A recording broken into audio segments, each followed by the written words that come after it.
For 25 years, Anna had been living in a small coastal town where she was born and raised. Here she finished school and met the love of her life, a tall, dark-haired man with a kind heart.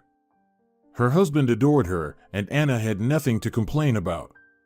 She ran a cozy cafe in the old district, right on the waterfront.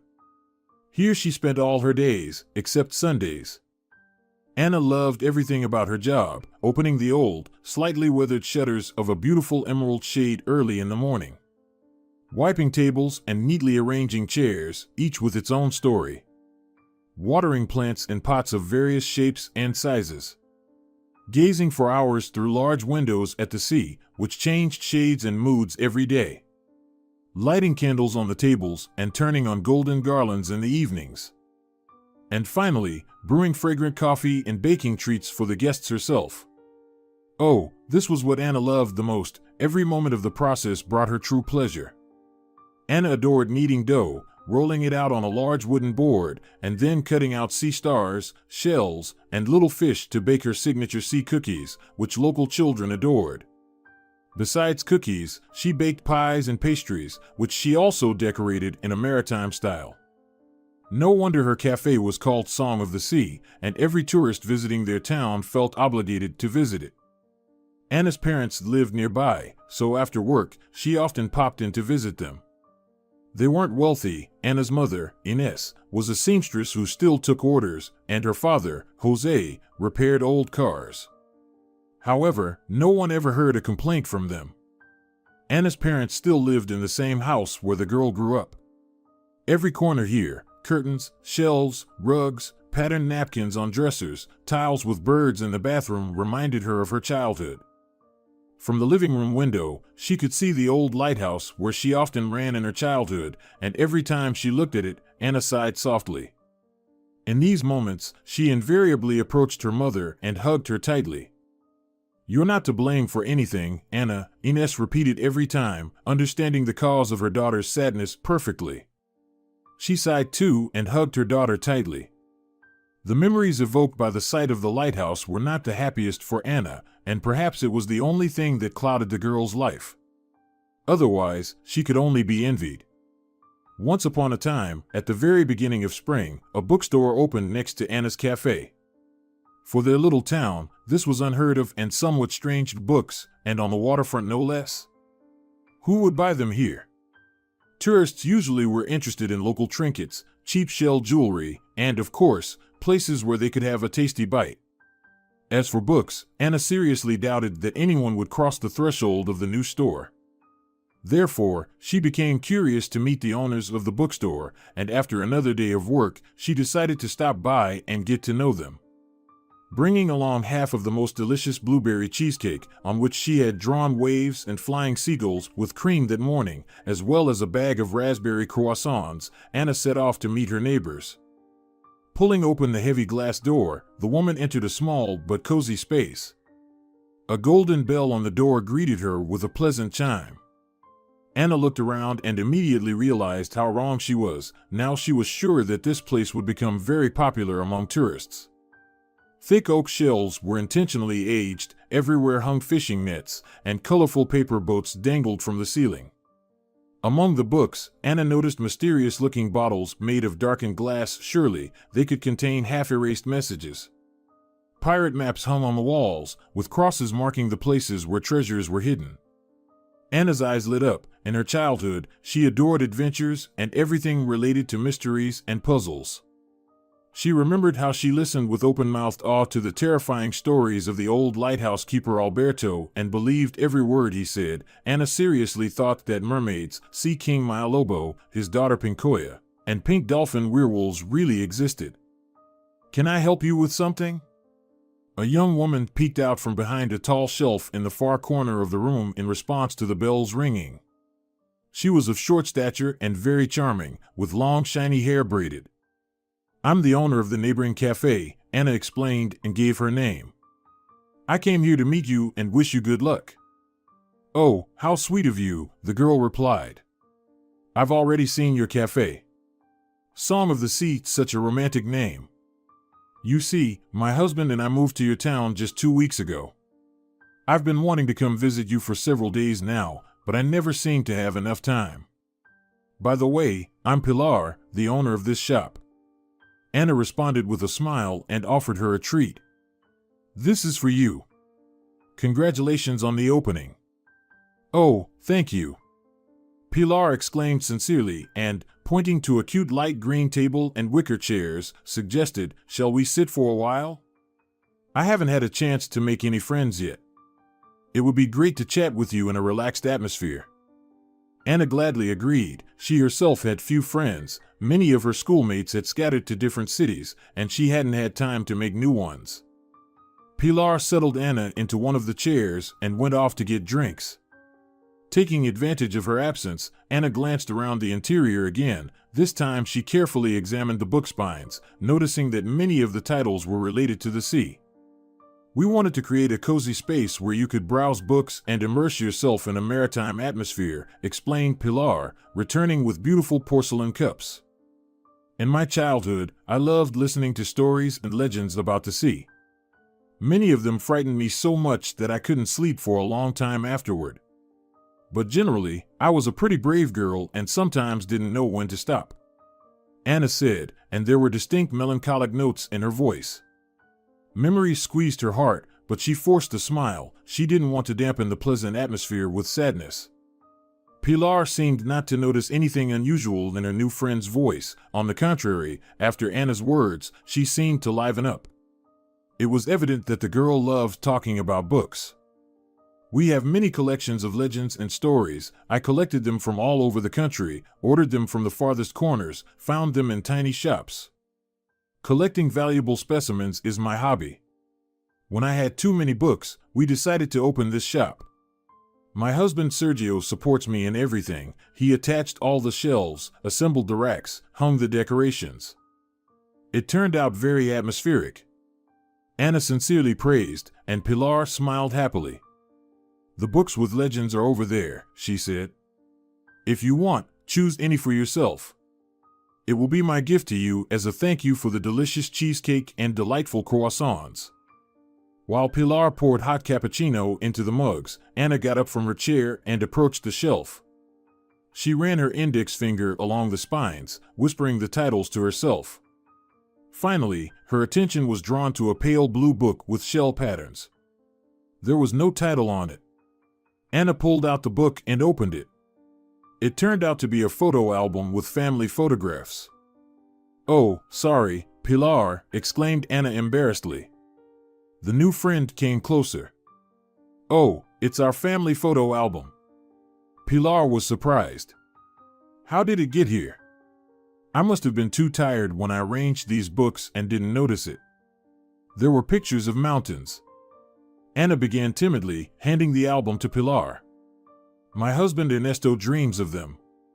But we've never traveled. Anna sighed quietly. After what had happened to her in childhood, she was very afraid of traveling. Anything beyond her familiar life seemed dangerous and scary to her. She simply couldn't afford to take risks. Oh, then you need to hear our story. Pilar brightened up, again not noticing the tension in her companion's voice. We've traveled halfway around the world. And let me tell you, traveling is wonderful, and it's never too late to start. Anna nodded. She really liked Pilar's cheerfulness and optimism, and she would like to look at things with similar ease. At that moment, Pilar cast a burning glance at the girl. Here's what I came up with. If you don't mind, I'd like to invite you and your husband over for a family dinner at our place, she said. Oh, that's so unexpected. But we'd be delighted to accept. Anna smiled. Suddenly, she felt a fresh breeze blowing into her life with Pilar's arrival. Dressed to the nines, Anna and Ernesto rang the doorbell of their new acquaintance's house on Saturday evening. Pilar, in a green silk dress that suited her well, opened the door and ushered them into the living room. There, they met the girl's husband, a pleasant, slightly short man with a beard and dark wavy hair, who was pouring white wine into glasses. Anna had seen Sergio in a photo album already, and she couldn't wait to hear his stories about the mountains. Yes, she still loved listening to stories. As everyone sat down and started on the delicious dinner, casual conversation flowed at the table. Pilar and Sergio shared their impressions of the town where Ana and Ernesto had spent their entire lives, and they were curious to hear what impression the long-familiar place made on new people. When dinner was over, naturally, the conversation turned to travel, and Sergio was amazed to learn that Ana and Ernesto had never ventured far from home. "I've dreamed of it for so long," admitted Ernesto. "But Ana..." With these words, he took his wife's hand and squeezed it gently. Sergio looked at the woman with surprise. "It's just that," Ana began, taking a deep breath. "It's just that when I was little, I went through a deep tragedy, and..." Pilar looked at her new friend sympathetically. "Oh, I see how hard it is for you to talk about it, my dear," she quickly said. "Let's not dwell on sad things today. Sergio, bring the album, and we'll tell Ana and Ernesto about our trip to the mountains." Pilar's husband got up and went to the bedroom, returning shortly with the familiar blue book in hand. Everyone sat on the large couch and leaned over the album. "Sergio loves taking photos," explained Pilar. "And he's really good at it. But photos on the phone don't bring as much pleasure as when they're printed out. So for our latest wedding anniversary, I ordered this memorable album for Sergio. I pasted the photos myself and drew small illustrations for them." It was clear that Pilar loved her husband very much, and she really wanted to make him happy. "I appreciated it, dear," Sergio replied, kissing his wife on the cheek. Ana reverently flipped through the album pages, where all of Pilar and Sergio's travels were carefully preserved. Finally, they reached the pages with photos taken in the mountains. Sergio began to talk about the ascent, the traditions and superstitions, legends, and local dialects he had learned from guides. Ana listened very attentively, absorbing every word, imagining herself in Sergio and Pilar's place, when suddenly, turning over another page, she stumbled upon something strange that made her freeze. Now Sergio's voice sounded quieter, drowned out by the pounding of her heart. The girl stopped understanding the meaning of his words. Now all of Ana's attention was focused on one of the photos. In it, Sergio stood embracing some young man. Both were smiling, showing rows of white teeth, and it was evident that they were more than pleased with what was happening. The man who caught Ana's attention had straight black hair and dark brown eyes, an upturned nose, and a mole on his cheek. Ana leaned low over the photograph, trying to make out as many details as possible. When she noticed a small scar above his upper lip, she clamped her mouth shut to stifle a scream. Sensing her state, Ernesto took his wife's hand. "Are you okay, dear?" he asked quietly.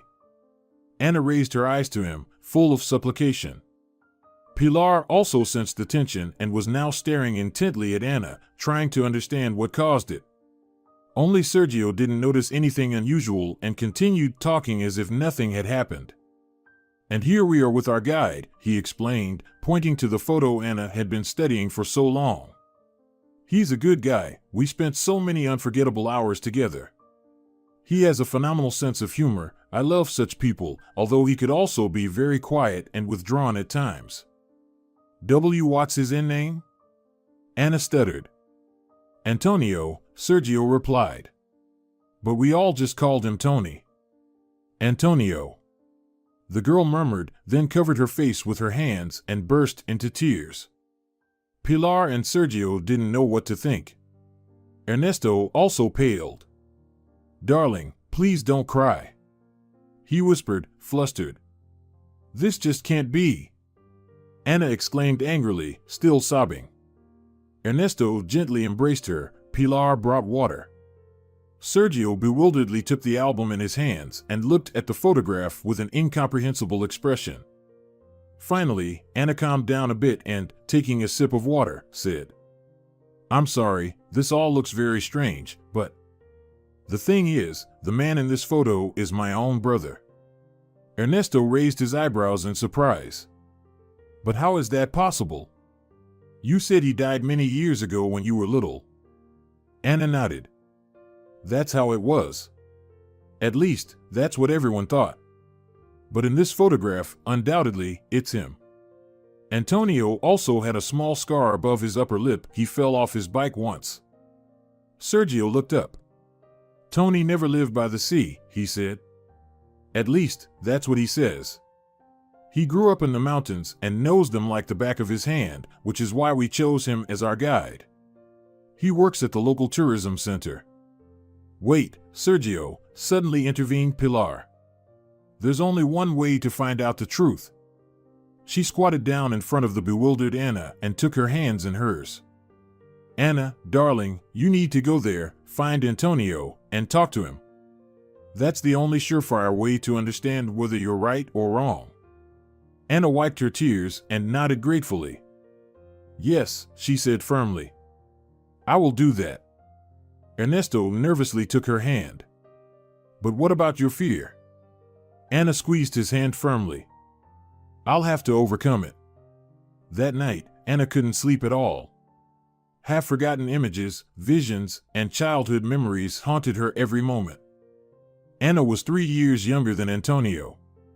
He had always been gentle and obedient. Unlike his sister, she was known as a troublemaker. Her brother constantly got Anna out of all sorts of troubles, and she swore she wouldn't get into any more, but her promises meant nothing that the girl got into adventures at every opportunity. She didn't have many girlfriends back then. She mostly hung out with boys. They climbed rocks, jumped into the sea from steep cliffs. In short, they did all sorts of reckless things that now made Anna's hair stand on end. She never told her parents about this, and even Ernesto didn't know much about her childhood escapades. The only thing that could calm Anna in her childhood was stories. When she listened to the stories of the old lighthouse keeper, the world around her ceased to exist. The girl could sit for hours on the wooden floor by the fire in Alberto's room. Her brother was nearby. Antonio never let her go to the lighthouse alone. There were many legends and tales about the way to it, and the boy was very superstitious, although he never admitted it. I won't survive if some ghost takes you away, Antonio would jokingly say, while his eyes remained serious. Old Alberto greeted them warmly. He brewed sweet cocoa on a small stove and treated them to biscuits, of which he had several boxes. Alberto never left the house. He lived on canned beans, corn, crackers, and tuna. He delighted in Anna and Antonio like a child. Hardly anyone ever visited Alberto, and with the kids, he could also boast of his storytelling talent. The children sat closer to the tiny fireplace, crunching biscuits, listening to the old man, and their imagination carried them to unknown lands where magical and sometimes eerie creatures freely entered people's lives, altering the course of their destinies. Anna liked the legend of the young fisherman the most. Once he saw a mermaid bathing in a quiet cove.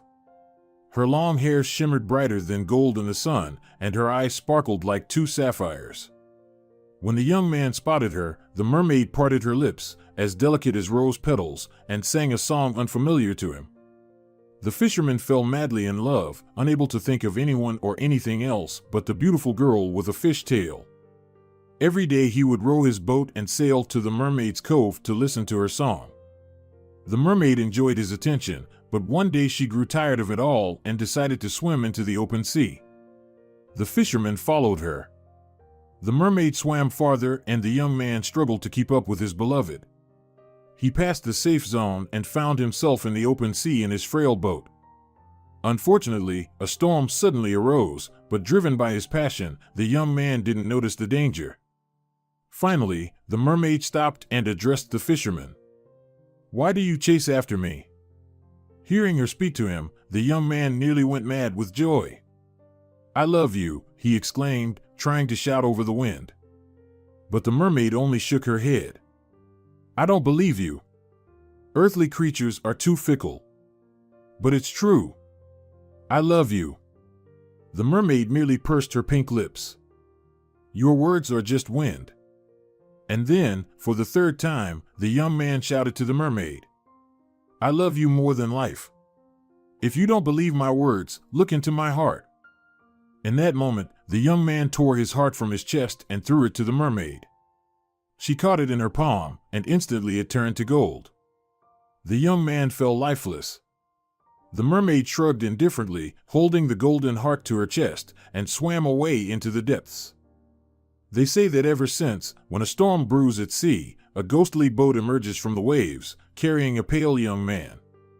His eyes are closed, his hands clutch his chest, where there's a hole, and his lips silently sing the mermaid song.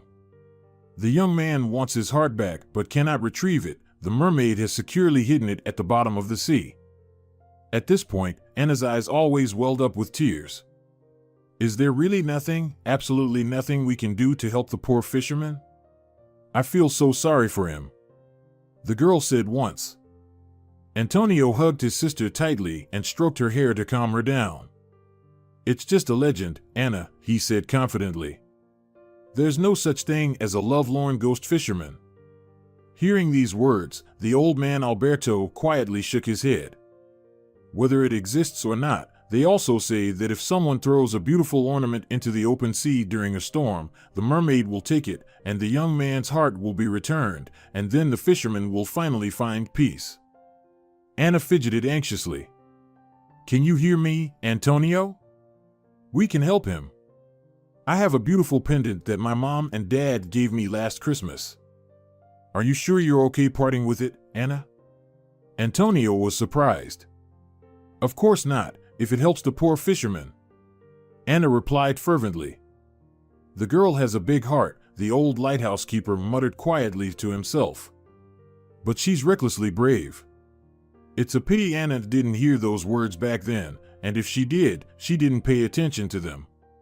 She was only 11. Can we go up to the lighthouse now? Anna asked. Alberto nodded. He couldn't refuse the girl anything either. Go ahead, kids. I'll clear the table for now. Satisfied, Anna jumped to her feet and ran out of the room. The old man groaned as he got up from his chair and started clearing the table. Antonio followed his sister, but hesitated at the threshold for a moment. His shoelace came untied.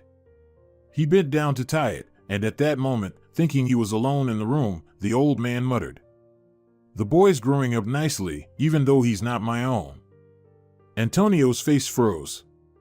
He straightened up and left the room on shaky legs. At the door, the boy stopped and stood for a moment, pressing himself against the wall, trying to calm his pounding heart. Somewhere far out at sea, a roll of thunder sounded. Anna didn't notice her brother's change in mood when he went upstairs. She was too engrossed in the rotating lens around the lamp. This sight always fascinated the girl. When they descended and said goodbye to Alberto, heading home, silver streaks of lightning kept slicing through the horizon. Storm, Anna said thoughtfully, turning to look at the lighthouse. Its warm light filled her with hope. Antonio didn't reply. His brows were furrowed, lips tightly pressed. What's wrong with you? The sister asked, but her brother just shook his head in response. Anna sighed. Antonio had been taciturn before, but not to this extent. However, the girl's thoughts quickly shifted. She felt for the pendant she had mentioned at Alberto's house, then glanced at the raging sea. Waves were crashing fiercely against the sandy shore they walked along. Nearby, the girl noticed a lone boat. Seeing it, Anna abruptly stopped. Antonio, lost in his thoughts, bumped into his sister, nearly knocking her over. "What's wrong with you?" he exclaimed, startled, snapping back to reality. "There's a storm at sea," Anna murmured and, pulling him by the sleeve, exclaimed, "Antonio, we have to do this. Right now." Her brother didn't immediately understand what she meant, so for a while, he looked at her with confusion. Anna, on the other hand, impatiently hopped on one foot. "Antonio, can't you see it already? This is our chance to help the ghostly fisherman," she exclaimed. "The pendant is on me right now." Antonio flinched. He finally began to understand what Anna had started. "Don't even think about it," he said calmly. "It's too dangerous." But Anna wasn't about to listen to her brother. She was already determinedly making her way to the boat. "If you're a coward, I'll row alone," she shouted, satisfied to see the oars in place. Anna started pushing the boat towards the water. It was heavier than the girls had anticipated. "We're going home," she heard her brother's angry voice nearby. "You can go, but not without me," she replied. "I won't back down. The ghostly fisherman needs my help." Antonio realized arguing with his sister was pointless. He too started pushing the boat. "We'll drift just a bit away from the shore," he yelled. "That should be enough." "But what if the mermaid doesn't find the pendant and doesn't return the fisherman's heart?" Anna hesitated. "She has servants everywhere," Antonio confidently replied. "Fish, turtles, jellyfish. Whatever they find, they bring to their sea queen. So don't worry, the sailor's heart will return to him." Anna calmed down. Her older brother always told her the truth. They got into the boat, and Antonio started rowing. Several times he stopped and asked Anna to throw the pendant, but the girl shook her head and said they needed to drift a little further from the shore. Reluctantly, Antonio continued to row. The wind grew stronger, the waves higher. The boat mercilessly rocked from side to side, and rowing became increasingly difficult. Finally, Anna took pity and said she was ready to throw the pendant into the water. "Dear mermaid, please return the heart to the unhappy ghostly youth, and take this beautiful pendant instead." Anna said a short speech and, swinging her arm, threw the pendant as far as she could into the sea. At that moment, a huge wave crashed onto the boat, and the siblings found themselves in the water. By that time, they had drifted quite far, and the depth beneath them was substantial. Anna struggled with all her might, but every time she resurfaced, she barely had time to breathe before another wave engulfed her. She wanted to call out to Antonio, but of course, it was impossible. Anna felt her strength diminishing, and the waves tossed her around with a hissing sound, pulling her towards a seductive starless abyss. Suddenly, she heard someone's gentle, beckoning voice. At first, she was delighted, thinking it was her mother, but reason reminded her that Ines was waiting for her at home. The sound repeated, and Anna realized with horror that it was a song. She didn't understand the words, they belonged to an unearthly language, but that's how she imagined mermaids singing. Anna couldn't fight anymore. She closed her eyes and let the melody carry her away. She didn't feel someone picking her up and pulling her towards the surface anymore. Anna heard voices again. They came and went, sometimes quieter, sometimes louder, but the girl couldn't grasp their meaning. She struggled to open her eyes, not understanding where she was. At first, it was dark around her, then blurry white spots appeared in her field of vision, gradually taking shape. They were faces, but Anna couldn't tell if they were human or mermaid. She didn't recognize anyone. "It seems like she's coming to, but her consciousness hasn't fully returned," Anna heard. Someone's strong arms held her tightly. She stared at this person for a long time until she realized it was her father. Then she heard someone crying. "Antonio!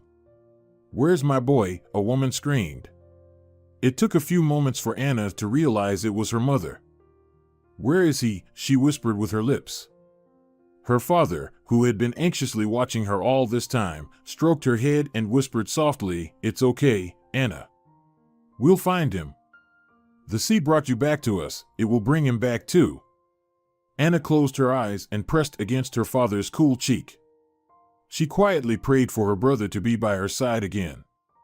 But her father was wrong. The sea didn't bring back Antonio. His body was never found. For a long time, Anna blamed herself for what happened, but her parents did everything they could to comfort her.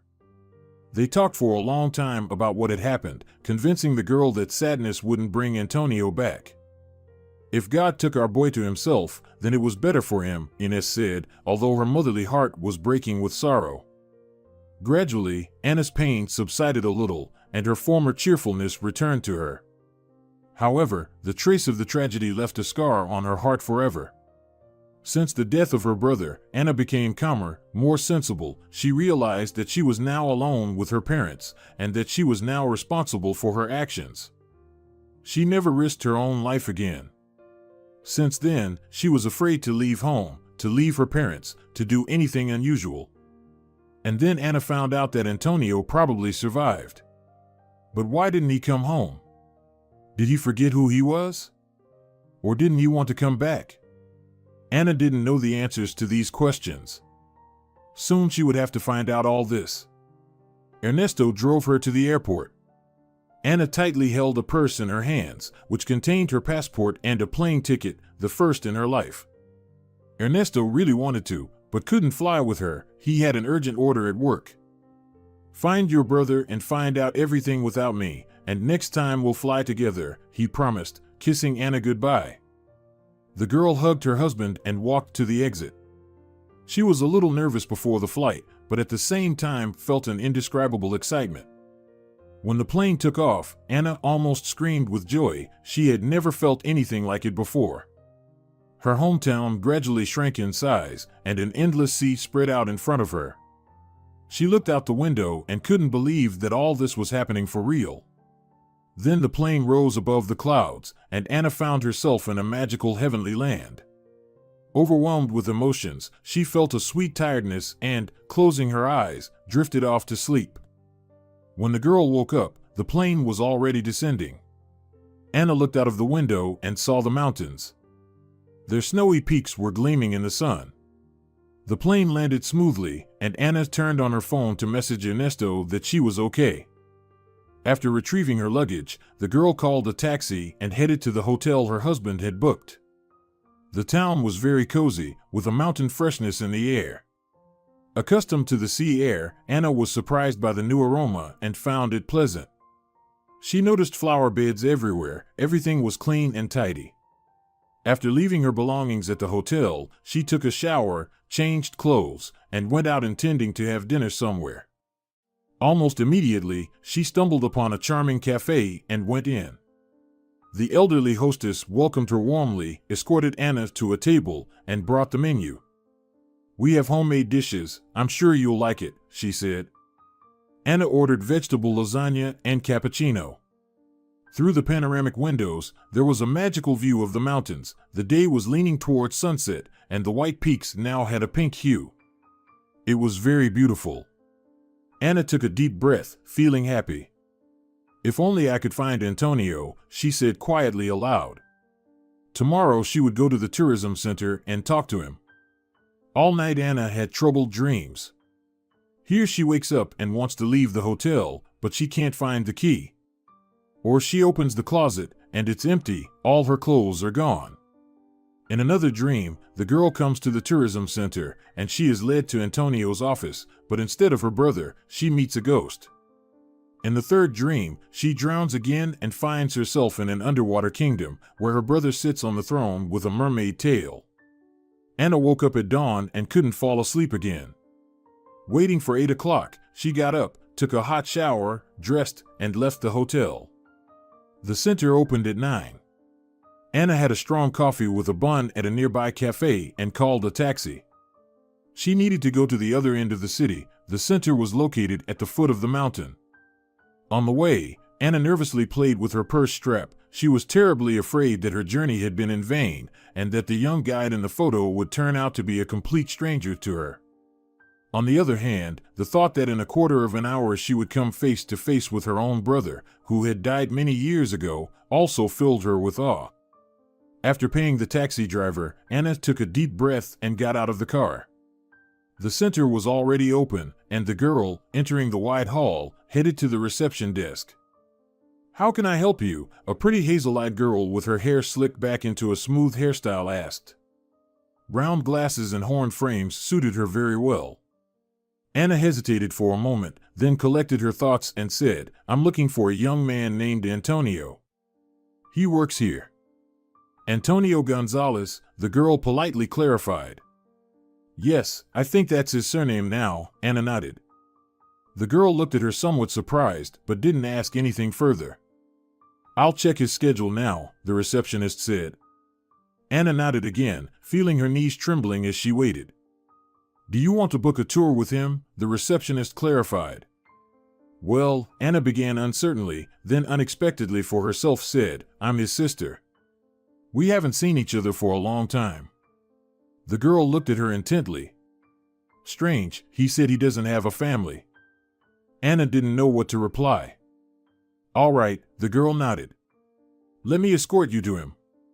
He's in his office." Upon hearing these words, Anna's heart beat faster. She forced herself to nod and weakly smiled. The girl stepped out from behind the counter and headed towards the elevator. Anna followed her on trembling legs. The elevator doors opened, both girls entered, and the receptionist pressed the button for the third floor. The elevator slowly ascended. Anna felt like she might faint from excitement at any moment. Finally, the girl led her to a closed door. Anna managed to notice Antonio's nameplate. The receptionist knocked and, without waiting for a response, partially opened the door. "Antonio, you have a visitor," she said, letting Anna enter first. Trembling all over, Anna entered the office. The first thing she saw were maps hanging on the walls. It seemed like every corner of the earth was represented there. Then Anna noticed a simple wooden desk with a young man sitting behind it. He had black hair and dark brown, almost black eyes. He was staring at her intently. "How can I?" the man began, but couldn't finish the sentence. For a while, the girl silently looked at him, then whispered barely audibly, "Antonio, it's me, Anna." He nervously ran his fingers through his unruly hair, stood up, pushed his chair back, and walked to the window. Then he turned back to the girl and looked at her again. "Anna," he whispered. The girl took a step closer. "Is it really you?" she whispered, feeling tears welling up in her eyes. Silently nodding, Antonio approached the girl and hugged her tightly. "But how?" Anna tried to ask, but her tongue wouldn't obey. She simply hugged her long-lost brother, as if he were the most precious treasure unexpectedly returned to her. Both of them were crying. Then Antonio sat the girl down in a chair and sat next to her, gazing into her eyes for a long time. "Forgive me, little sister," he finally murmured. Anna sobbed. "No, it's me who should ask for forgiveness. It's all my fault." "No, Anna, you're not to blame for anything. But I acted recklessly. We almost drowned because of me. For years, I thought you died because of my foolish whim." "Yes, sometimes you were simply unbearable," Antonio confirmed bitterly. "But, as you can see, everything turned out fine, and I managed to survive." Looking into his familiar eyes, Anna nodded, feeling slightly calmed, but she still had so many questions swirling in her head. She forced herself to focus. "Antonio, but what happened to you? Why didn't you come back home? Why didn't you let us know you were okay?" Antonio closed his eyes, as if some long unfelt pain suddenly made itself known inside him. "Forgive me, my dear. I couldn't do otherwise." "But why?" Anna asked quietly. Antonio opened his eyes and looked at her. "You see, I found out something. Then, what happened, happened. We got caught in a whirlpool. I saw you drowning, and I did everything to save you. With great difficulty, but I managed to swim to the shore. You were unconscious. I performed CPR on you, and when I realized your life was out of danger, I decided to leave." "But why, Antonio?" Anna exclaimed, tears welling up. Antonio lowered his head. "I found out that I'm not our parents' biological son," he barely whispered. There was so much pain in those words that Anna's breath caught for a moment. What Antonio said was so shocking that she couldn't utter a sound. "Old Alberto let it slip, not knowing that I heard," Antonio explained. "And you decided not to come back home?"